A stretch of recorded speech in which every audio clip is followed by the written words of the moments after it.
Down this side street.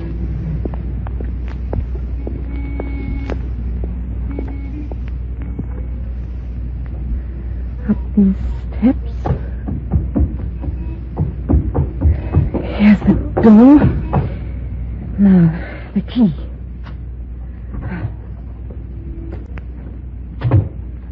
Dark enough. Now then, along here. He's in his office. There's a light under the door. Who is it? Who is it? Why, Paula. Yes, Max. Paula. Remember? Why, this is nice. You didn't expect to see me back, did you? So soon. Well, it's after office hours. That's right, Max. No one around. What's on your mind? Do I have to draw a map? What the... Don't move. Where did you get that? Stay right where you are, Max. You wouldn't shoot? Listen, I'm sorry over the way things turned out. It's been tough for And me. now it's going to be tough for you. Paula, you wouldn't... Don't stop!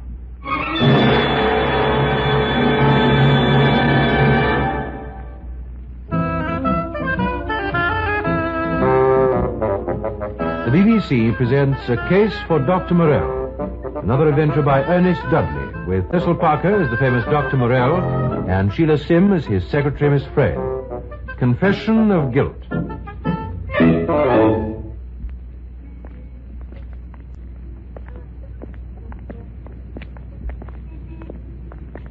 I thought it was a lovely evening, Dr. Morelle. I have enjoyed it. So glad, Miss Frayle. And your speech was absolutely fascinating. What a shame Inspector Hood was called away in the middle of it. I noticed a waiter speak to him, and he left the table. He didn't come back either. Some urgent matter has arisen, no doubt. Oh, he'd have been thrilled to hear all you said. Everyone else was. Except the old diehards who didn't know what I was talking about. Yes, Dr. Morelle. Oh, look, a police car. I had already noticed it. Outside this office. Well, I wonder... Well, I know the driver. He drives Inspector Hood. Good evening, Miss Frayle. Good evening, Dr. Morelle. Hello. Good evening. Is something going on? Nothing very special. Suicide. Oh, dear. It come from the big do that Inspector Hood was at. The legal and medical dinner. He got called away to do this little job. I see. Here comes Inspector Hood now. Hello, Miss Frayle. Sorry to have to leave in the middle of your speech, Dr. Morelle. I'm gratified to learn it was business and not boredom that was responsible. They knew at the hour I was near here. Makes you think. How many cases can you recall, Dr. Morelle, where the suicide shoots himself through the heart? It's always the head, in my experience. I'm inclined to agree with you. This chap had sat at his desk, typed out a note to his wife, and then put a bullet through his heart. I do recall a case on the continent where a man shot himself in that manner. Yes, that may explain it. He lived abroad, I believe. Yes, thanks for the tip. Tall. I'll read your speech in full in the papers tomorrow.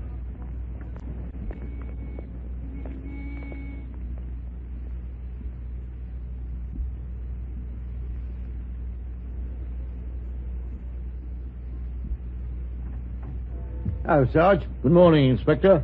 I just come from Mrs. Power's flat. Did you get much? She's still overcome with shock and the rest of it. Yes, natural. She could offer no reason why her husband had committed suicide. No business worries? No. She made it obvious he was loaded. You should see her flat. Nothing else? Her doctor was there. He was Max Power's doctor, too, so I asked him if he had any ideas. All he knew was that he had a bit of a weak heart. Nothing else he could think of. They sometimes do it for no good reason. This must be one of them, I suppose. What is it, Inspector? Oh, nothing, really. It's only that shooting himself through the heart. Still, he could have picked up the idea through living in France or something. Could be. That was what Dr. Morelle seemed to think last night.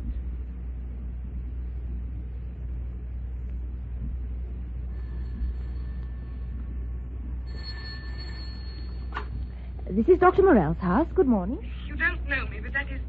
Could Dr. Morelle see me? Oh, I'm afraid the doctor's very busy. I'm sure, but if only you would see me. Well, if you'll hold on, I'll speak to him.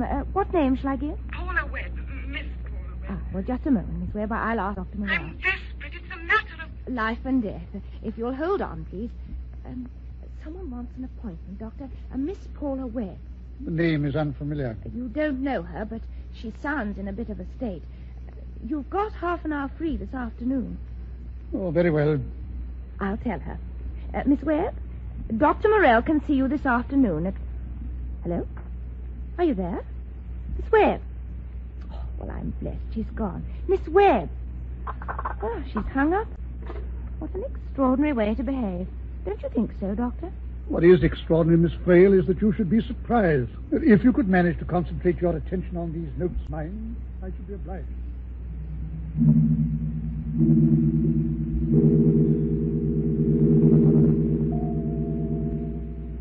Why didn't I have the courage? Why did I ring off like that? Perhaps it never happened. It was only some dreadful nightmare. The police couldn't have made a mistake like that. That's what it says in the papers. Max Powers was found dead in his Park Lane office last night. An automatic pistol was found by his side. Mr. Powers had left a letter addressed to his wife.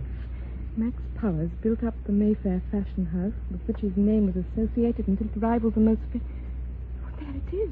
If only I could believe it, but I can't. I must tell someone or I shall go crazy. I can't phone Dr. Morelle again. I can't. But I've got to see him. I've got to get this off my mind.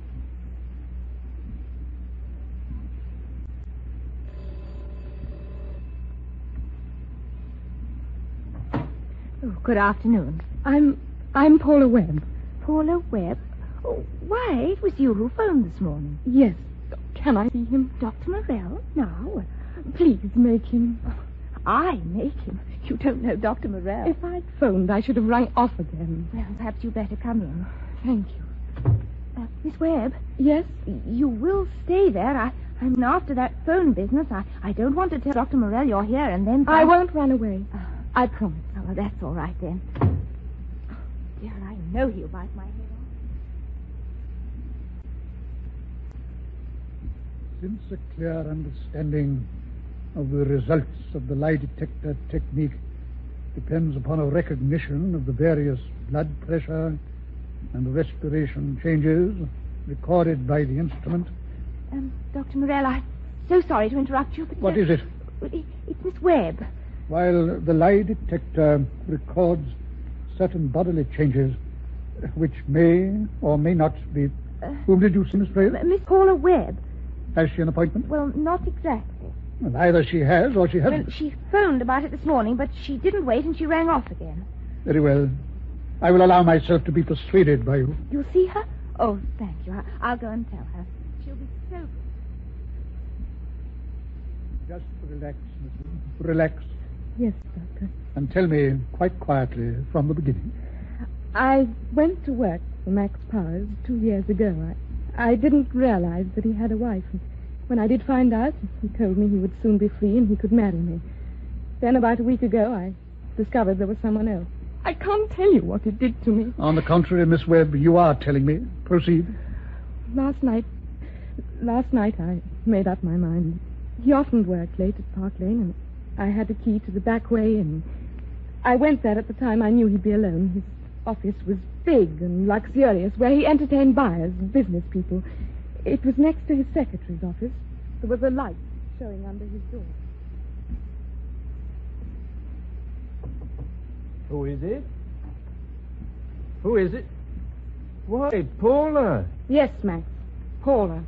Remember? Why, this is nice. You didn't expect to see me back, did you? So soon. Well, it's after office hours. That's right, Max. No one around. What's on your mind? Do I have to draw a map? What the... Don't move. Where did you get that? Stay right where you are, Max. You wouldn't shoot? Listen, I'm sorry over the way things turned out. It's been tough for you. And now it's going to be tough for you. Paula, you wouldn't... No, no. As he started to move towards me, he fell forward on his knees. He was staring at me as if he couldn't believe what had happened. Suddenly, I panicked. All I wanted to do was get away from that. I don't remember getting home, and when the morning came, I meant to give myself up to the police. But you've changed your mind, Miss Webb? When I read this morning's papers, it said he'd been found shot and that he'd written a letter to his wife. It was there, in the newspaper. I happen to have read the account. And don't you see? I shot him, yes. but he was going to kill himself anyway. You mean that you merely performed a task he was about to perform for himself? Well, it does make it different, doesn't it? I killed him, but he deserved to die. He planned to die. Surely if I can escape the penalty for what I've done, I'm entitled to. Well, as for that, I can't advise you. I'm a psychiatrist, not a lawyer. Nor am I a judge. Please help me. What can I do? Or is it none of these things that you require? What do you mean? Have you come to me because you think I will set your conscience at rest? Because you want me to tell you that it's perfectly all right for you to keep silent? You have confessed that you've taken another human being's life.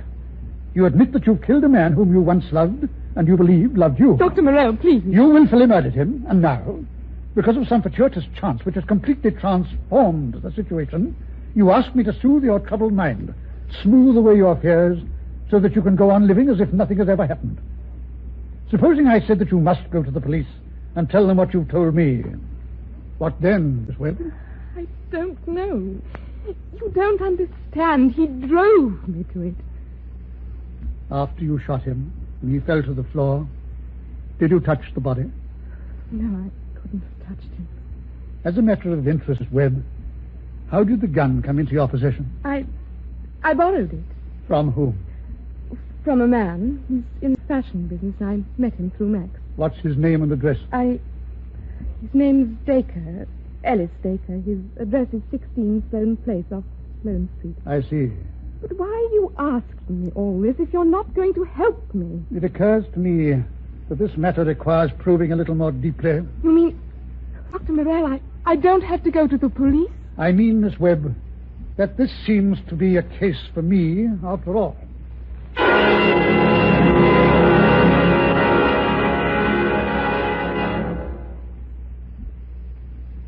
As I said when this inquest opened, members of the jury, you are here to inquire into the circumstances surrounding the death of Mr. Max Powers. All the relevant witnesses have been called. You have heard all the evidence. And now it is your duty to give your verdict as representatives of the public. You've listened carefully, I'm sure. And it is quite plain how this unfortunate man met his death. Was he so tormented by some secret fear or anxiety which rendered him emotionally unstable at the time that he decided to take his own life? That is what you have to decide. Now, will you please retire and consider your verdict?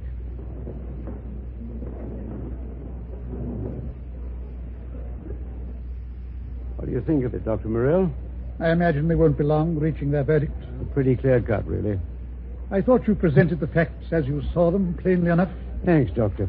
Poor Mrs. Powers has stood up to the ordeal well.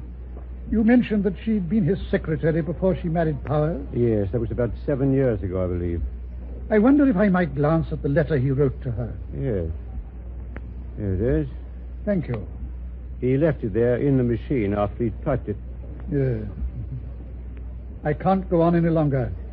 Life has become too much for me. I just can't take it anymore. There's nothing left but this way out.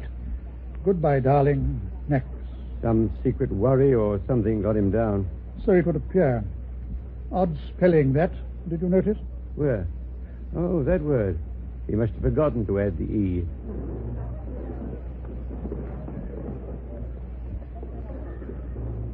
Yes, you were right, Dr. Morelle. The jury haven't taken long. Mrs. Powers has gone very pale. Members of the jury, have you considered your verdict? Yes, sir. We find that Max Powers killed himself while the balance of his mind was disturbed. Mrs. Powers, are you all right? Let me help you.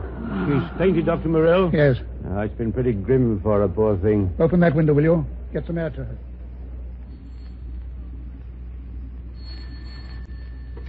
Hello? This is Dr. Morelle's house? No, he's not. Yes, he's gone to the inquest. All right. Dr. Morelle, you're back. Observant of you. Those newspaper reporters have never stopped phoning. Was the verdict suicide? That foregone conclusion. The coroner not being in possession of certain facts known to us. I've had an idea. Some coffee, Miss Frayle, don't you think? I'll get some, but first I must tell you. Miss Frayle, no doubt your theory is most absorbing, but... Oh, well, of course, if you'd rather not know the answer, I don't want to force it on you. I mean, just plod on in your own way. Thank you. I want to make a few notes. And then perhaps I could have some coffee. All right, I'm ready to take notes. At the inquest this morning, Inspector Hood reaffirmed what he'd mentioned to us in Park Lane the night before last, making crystal clear what I'd already surmised, which was that Max Powers was found not in his own office, but in his secretary's adjoining. Obviously. And on the face of it, that he had taken his own life. Yes, but... I am gratified that you agree with me. But against this apparently indisputable evidence, we have Miss Webb's revelations. But it's so perfectly simple. She made the whole thing up. She's madly infatuated with him. She got this guilt complex because of the wife. Well, this is fascinating. You appear to have overlooked the fact that Miss Webb's action was premeditated. She borrowed a gun for the purpose. Oh, I hadn't thought of that. Every word of her account rings true. That is where its significance lies. She described how she shot Powers in his office. He fell to the floor, and yet he was discovered at the desk in his secretary's office next door. It's Dr. Morelle who moved the body. And why? I just thought of something. She did fire at him, as she said, but she missed. I had considered that possibility and rejected it. Oh dear. There would have been visible damage caused by the bullet. The police found only one bullet in the deceased.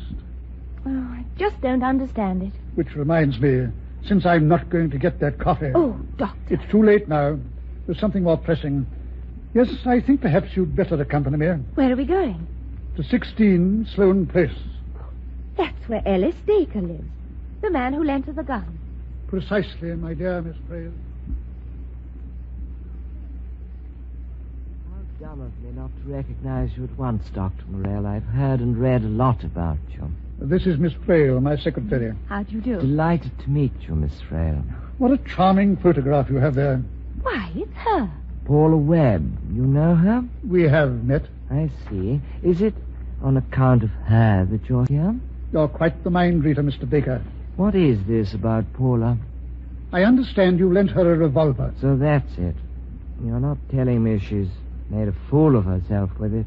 Didn't you think it was risky to lend Miss Webb a loaded revolver? Do you think so? She asked me, so I lent her one, a Smith & Wesson Centennial. It fires a .38 caliber cartridge. If that's what you've come to ask, there it is. And, see these cartridges? These are what you gave her to use? That's right. I see. Most illuminating. I let her have 3 rounds. She admitted she didn't know a great deal about handling a revolver, but I imagined it would give her confidence. Most thoughtful of you. You were acquainted with Max Powers, were you not? Paula has been talking to you. Yes, I knew him and his wife. Why? As you say, Miss Webb has been talking. Is she trying to say it wasn't suicide, that someone bumped him off? What makes you think that idea might have occurred to her? Listen, Dr. Morelle, you didn't call here just to chat about Paula Webb or my collection of pistols. Max Powers was a first-rate heel, and if someone's murdered him and got away with it, good luck to them. I wish I could have done it. Anything else I can tell you before you go? You've been most informative. Only too glad. Goodbye, Miss Frayle. Oh, goodbye, Mr. Dacre. Goodbye, Dr. Morelle. Or should we say au revoir? That rather depends upon events. So we'll just make it so long, eh? You didn't breathe a word to him, Dr. Morelle. How she could think she'd shot him when all the time she hadn't. It was that somewhat mystifying feature which prompted the visit to Dacre. Who told you nothing, except that he had lent her the gun, and that he took a dim view of Max Powers. It was not so much what he said, but what I saw. Well, I didn't see anything. It was a beautiful flat. Well, there was her photo and all those guns. He confirmed it was the firearm which she described. Which you never told him she'd lost. Anyway, he's got plenty more. What interested me were the cartridges which he'd given her. Well, I didn't bother to look at those. Had you done so, even you might have noticed one stimulating fact about them. All right, Dr. Morelle, what was it? They were blanks, Miss Frayle.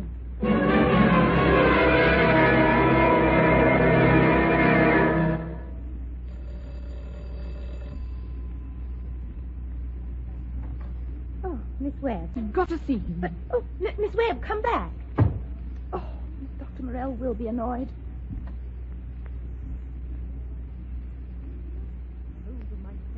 Here in the early evening paper, the stop press. Look, 4 p.m. news, new turn in Park Lane death. Understood, Scotland Yard, not satisfied with results of earlier inquiries into death of Max Powers of Mayfair Fashion House, found shot in his office 3 nights ago. As a result of information received, renewed investigations being made into circumstances of the tragedy. Police have found out that he was murdered after all. Oh, I'm glad you called, Miss Webb. There are 1 or 2 matters I think you might care to know about. What have you done? Well, if your anxiety is on account of that newspaper report, you may relax. But the only person who could have made them change their mind is you. I came to see you for help, and all you've done is... Let me assure you that your own situation is in no way jeopardized. Oh, Dr. Morelle, I'm so sorry. Miss Frayle, what was it I was to explain to Miss Webb? Oh, you mean about... You couldn't be more explicit. What Miss Frayle means is that it was impossible for you to have killed Max Powers. But I shot him. No, Dr. Morelle's right. Mr. Dacre only gave you blank cartridges. Blank cartridges? He thought you might get into trouble, so when you fired them, they were only blanks. But I saw him fall. He merely fainted from shock. When he recovered consciousness, someone else took a hand. Someone else killed him? That is the most logical explanation. Now, Miss Frayle, take Miss Webb into the other room. I have some phone calls to make. Yes, Dr. Morelle. I can't believe... Come along. I'll make you a cup of tea. Oh, Miss Frayle. Yes, Doctor? You may care to accompany me on a visit I shall be paying tonight. Oh, yes. Come along, Miss Webb. You've been under great stress, but it's all over. Now, first, Inspector Hood, and then...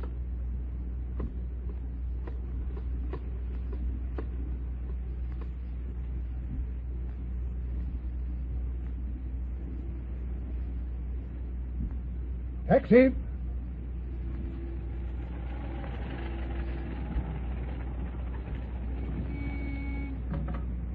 Where to? Archway House, Park Lane, please. Thank you, Miss Frayle. I don't think anything will go wrong. I fail to see why. The trap has been carefully baited. And they'll walk right into it? It's a matter of process of elimination. The motive fits and the opportunity. Above all else, who would have thought of typing that farewell letter? Anyway, we shall know for certain in a little while.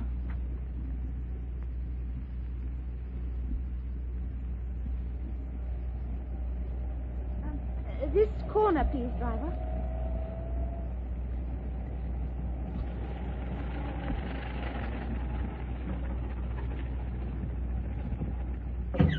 Thank you, sir.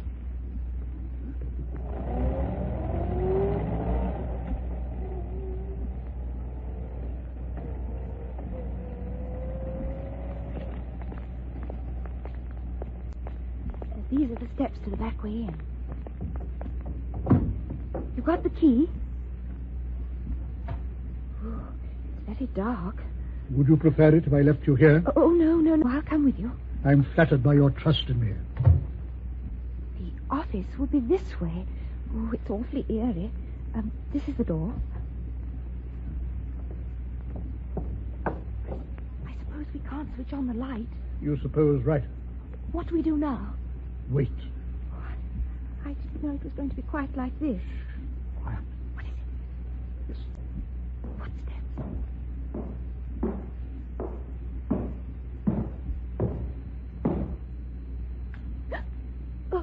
Oh, it's you, Inspector Hood. Hello, so you got here before me. You know exactly how events will proceed. Yes, thanks to you. Better put out that light again. Right. You never mentioned him, Dr. Morelle. He is part of the trap. Listen. It must be them this time.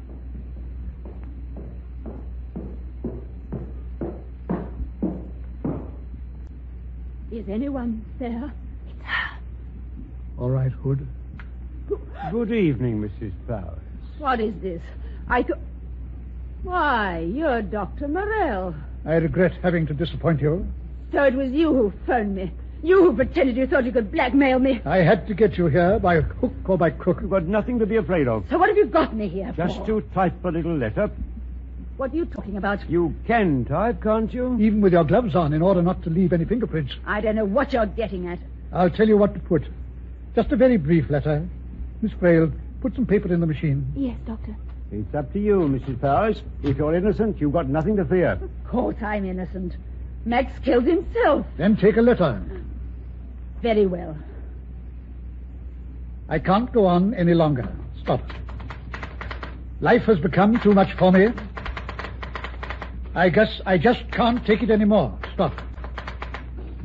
There's nothing left but this way out. Stop.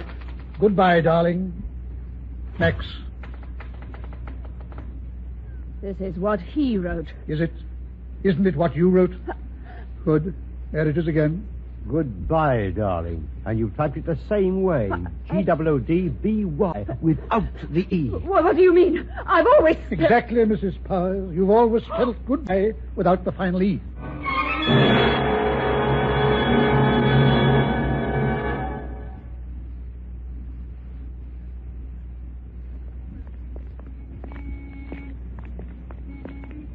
I like walking along Park Lane at night, don't you, Doctor? The fresh air is certainly welcome. After all that went on in that office, you mean. And you don't think Dacre knew? I believe he suspected, but he obviously felt that our husband deserved what he got. Anyway, it's for Inspector Hood to sort out. You've done your part. Thank you, Miss Frayle. All because she discovered about Paula Webb. I must say, I still don't know how you were so sure it was Mrs. Powers. I wasn't. Although a number of facts began to emerge which pointed to her. The jealous wife, obviously. Her reaction to the verdict at the inquest. Did she faint at the knowledge that she was unsuspected? Then I telephoned her, masquerading as someone who had discovered the truth and that she would have to buy my silence. When she agreed to talk it over with me, I was shocked. Fancy her meeting you at the very place where she shot her husband. Don't you understand, my dear Miss Frayle? Of course I do, Dr. Morelle. How do you mean? She had to return to the scene of her crime. Like any other criminal, she found herself subconsciously impelled to give herself away. Oh, I see. She had to confess. Just as with any criminal, an inner compulsion forced Mrs. Powers to bring upon herself her own doom.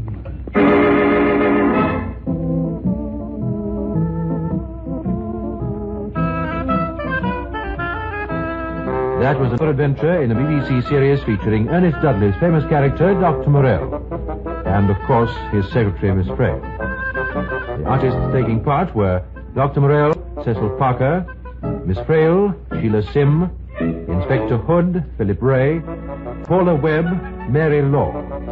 Other parts were played by Maurice Sweden, Norman Wynne, Hugh Manning, Betty Linton, and Alan McClellan. This recorded program was produced by Leslie Bridgemont.